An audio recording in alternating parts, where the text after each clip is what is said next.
রাত তখন প্রায় 2টা। গ্রামের প্রান্তে একটি পুরনো কবরস্থান। সেই কবরস্থানের পাশ দিয়ে যাচ্ছিল এক যুবক, নাম তার মারুফ। তার কাজ ছিল মোবাইল সারানো। সেদিন এক রোগীর ফোন সারিয়ে ফিরছিল সে।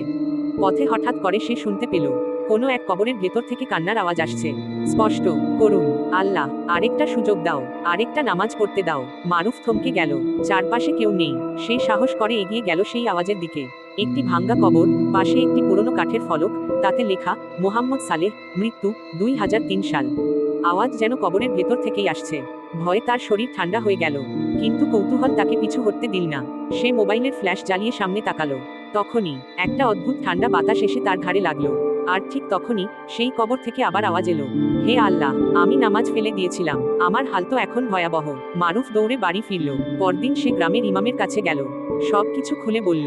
ইমাম বললেন, সালেহ ভাই ছিলেন এক ভালো মানুষ, তবে জীবনের শেষ দিকে নামাজ ছেড়ে দিয়েছিলেন। প্রায়শ্চিত্তের সুযোগ পাননি, হয়তো তার রুহু কষ্ট পাচ্ছে। তারপর ইমাম ও গ্রামের লোকজন মিলে তার কবরের পাশে দাঁড়িয়ে সবাই মিলাদ ও দোয়া করলেন। মারুফ সেই দিন থেকে কোনো নামাজ কাজা করে না।